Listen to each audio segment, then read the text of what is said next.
আমি নতুন বিয়ে করব, বাসর ঘরের স্বামী স্ত্রীর কি কি আমল আছে একটু যদি বলতেন। ভাইরা আমার, এই সম্পর্কে মাসনুন এবং মুস্তাহাব যে আমলগুলো আছে সেগুলো হলো যে একজন স্বামী বাসর ঘরে গিয়ে তার স্ত্রীর কপালে হাত রেখে দোয়া করবে, আল্লাহুম্মা ইন্নী আসআলুকা খায়রাহা ওয়া খায়রা মা জুবিলাত আলাইহি ওয়া আউযু বিকা মিন শাররিহা ওয়া শাররি মা জুবিলাত আলাইহি। অর্থাৎ আল্লাহ, এই ভদ্র মহিলা আপনারে বান্দি, তার ভিতরে যত কল্যাণ আছে সে কল্যাণগুলো আমি চাই, যত অকল্যাণ আছে সেটা থেকে আমি পানাহ চাই, এটা দোয়া করবেন। এরপরে ওযু করে 2 রাকাত নামাজ পড়বেন এবং স্ত্রী সেখানে পেছনে ইক্তেদা করবে, অর্থাৎ জামাতের সাথে পড়বেন। এটা মাসনুন বিভিন্ন সালাফ থেকে জামাতের সাথে পড়া প্রমাণিত।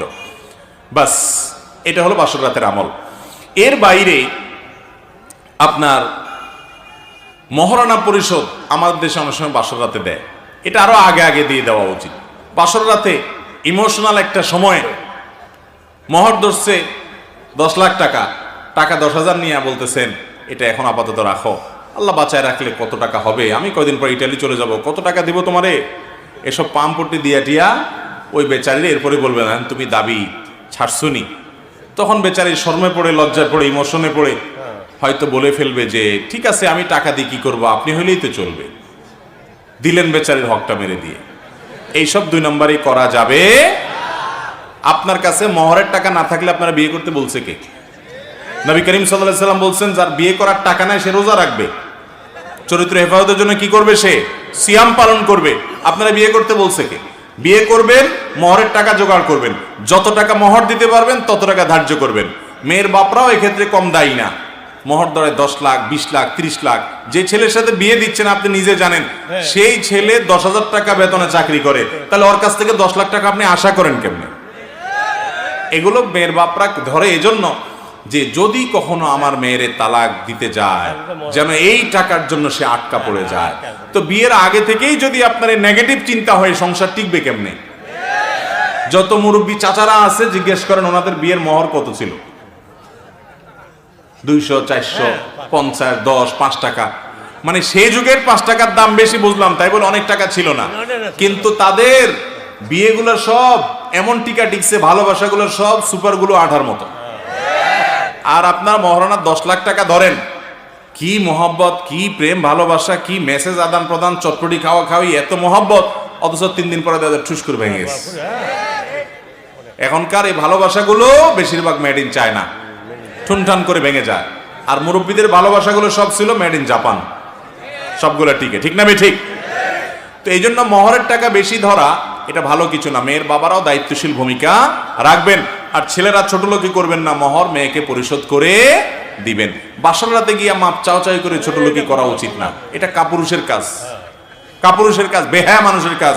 বউয়ের পাও ধরে মাপ চাইতেছেন বাসর রাতে, মিয়া জীবনের প্রথম সাক্ষাৎ তখনই মাপ চাওয়া ধরছেন, এগুলা উচিত না। বাঘের বাচ্চার মতো আগে আগে মহরের টাকা পরিশোধ করে দিবেন। মহরের টাকা পরিশোধ করে আবার পিছু পিছু গুড়গুড় করেন না, আমার হাওলাত দাও, এই কাম আবার করা যাবে। তার টাকা তারে দিয়া স্বাধীনতা দিয়ে দিবেন, এই টাকা তুমি কি করবা তুমি জানো, তোমার মা বাপকে দাও, তোমার ভাই বোনকে দাও, তুমি দান সদকা করো, রাইখা দাও, তোমার যা মনে চায় তা করো, কোনো সে রাখবা না। আমাদের সমাজে মেয়েরা যে কত নির্যাতিত, অনেক পুরুষ আছে শুধুমাত্র বউরে নির্যাতন করার কারণে জাহান্নামে যাওয়ার জন্য যথেষ্ট, অনেক শ্বশুর শাশুড়ি আছে পুত্রবধূকে নির্যাতনের কারণে জাহান্নামে যাওয়ার জন্য যথেষ্ট। সবাই সাবধান হব তো ইনশাআল্লাহ। গতকালকে দিনাজপুরে মাহফিল ছিল, আমরা পুত্রবধূ, অনেক পুত্রবধূদের প্রশ্ন পাইছি যে শাশুড়িরা নির্যাতন করে, জুলুম করে, ননদরা জুলুম করে। আমরা চেষ্টা করছি কোরআন হাদিসের আলোকে তাদেরকে সতর্ক করার, তাদেরকে আল্লাহর ভয় দেওয়ার। আলহামদুলিল্লাহ, আমি ফিরে আসার পরে মাহফিলের অন্যতম আয়োজক মুফতি মনোয়ার ভাই তিনি মেসেজ করে পাঠাইলেন যে মাহফিলের ওখানে মহিলাদের প্যান্ডেলে হাজার হাজার মহিলা ছিলেন, সেখান থেকে এক চাচি তিনি কর্তৃপক্ষের কাছে খবর পাঠাইছেন যে আমি আমার পুত্রবধূর প্রতি অনেক জুলুম করছি, কথাবার্তা বলা বন্ধ করা রেখেছিলাম, আমি গতকালকে আলোচনার পর বাসায় গিয়ে প্রথম কাজ বৌমাকে জড়ায় ধরে মাপটাপ চেয়ে তার সাথে আমি সব চুকায় নিয়েছি এবং কথাবার্তা বলা শুরু করছি, আমি আর তার প্রতি জুলুম করব না। বলেন আলহামদুলিল্লাহ। তাহলে আমরা এরকম তওবা করব তো ইনশাআল্লাহ। এরকম তওবা করলে আমাদের মালিক অনেক খুশি হয়ে যান। খারাপ কাজ থেকে আপনি হঠাৎ করে সরে আসেন, শয়তান কিন্তু আসতে দিবে না। শয়তান আপনাকে বলবে মাথা খারাপ, তোমার ইজ্জত থাকে বৌমার কাছে ছোট হলে, বলে না শয়তান? এটা ইবলিসে বলে। ইবলিসকে আমরা জিততে দিব?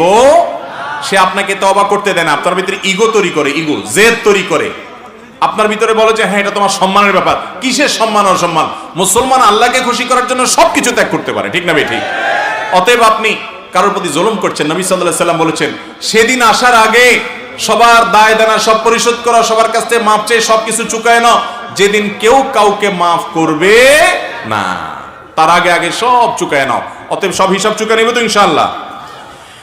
এরপরে প্রশ্ন, যে জমি বন্ধক রাখে এবং যে জমি বন্ধক নেয়, ইসলামের দৃষ্টিতে এদের উভয় বিধান কি? বন্ধক নেওয়া এবং জমি বন্ধক রাখা এই দুইটাই ইসলামের দৃষ্টিতে জায়েজ আছে, এটা কোনো নাজায়েজ বিষয় না। কোরআনে আল্লাহ তাআলা বন্ধক রাখার নির্দেশনা দিয়েছেন, তবে বন্ধকি জিনিস ভোগ করা জায়েজ নাই। কথার কথা, আমি আপনাকে 10,000 টাকা দিছি, আপনার জমিনটা বন্ধক রাখছি, এটা এই জন্য রাখছি যাতে করে আপনি টাকা দিতে গড়িমসি করলে আমি এই জমি বিক্রি করে টাকা নিতে পারি, এই জন্য এটার মূল দলিল টলিল ইত্যাদি আমি রাখছি, বা কোনো কিছু আমি এরকম রাখছি যেটা বিক্রি করতে পারি।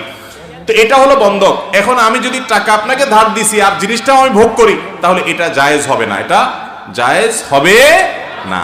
আমি বন্ধক রাখছি, ওই জিনিসটা গ্যারান্টি হিসাবে রাখছি, ভোগ করার জন্য না। ভোগ আপনারটা আপনি করবেন, অথবা ওইটা আমার ড্রয়ারে পড়ে থাকবে যদি সেরকম জিনিস হয়, কিন্তু ভোগ করা জায়েজ নাই। বন্ধক নেওয়া ঠিক আছে, জায়েজ আছে।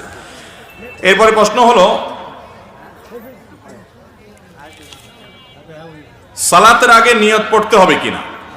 যে কোনো ইবাদত নিয়ত ছাড়া হবে না। ইন্নামাল আমালু বিন্নিয়াত, সমস্ত আমল নির্ভর করে কিসের উপরে? নিয়তের উপরে। নিয়ত ছাড়া কোনো আমল হবে না। কিন্তু তাই বলে নিয়ত পড়া এক জিনিস আর নিয়ত করা আরেক জিনিস। নিয়ত করা এক জিনিস, নিয়ত বলা আরেক জিনিস। নাওয়াইতুয়ান, এটা হলো নিয়ত বলা।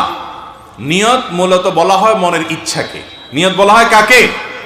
আপনি কোন নামাজ পড়ছেন, আপনার মনে যদি সেই ইচ্ছা থাকে যে আমি এখন ফজরের নামাজ পড়তেছি, তাহলে আপনার ভিতরে নিয়ত আছে, যথেষ্ট। ইচ্ছা করা এটা মনের কাজ, মুখের কাজ না।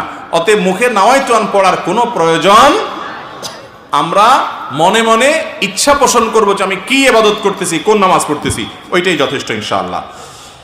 এরপরে প্রশ্ন হলো, পানি পান করার সময় বাম হাতে গ্লাস ধরে ডান হাতে লাগিয়ে পানি পান করা যাবে কিনা, এবং পানি পান করার সঠিক নিয়ম জানতে চাই। ভাইরা আমার, আমরা অনেকেই পানি পান করার সময় দেখা যায় খেতে গিয়ে আমাদের ডান হাতে অনেক কিছু লেগে যায়, খাবার টাবার, ভাত তরকারি, তখন আমরা বাম হাতে বোতলটা নিয়ে, আপনার গ্লাসটা নিয়ে ডান হাতে এরকম করে লাগায় পানি পান করি। অনেক ওলামা ইকরাম বলেছেন ডাইরেক্ট তো বাম হাতে হলো না, দুই হাত লাগছে, এটা বাম হাতে, শুধু বাম হাতে খাওয়া না জায়েজ। নবী সাল্লাল্লাহু আলাইহি সাল্লাম এক ব্যক্তিকে বলেছেন, কুল বিয়ামিনিকা, তুমি ডান দিক থেকে খাও, ডান হাতে খাও।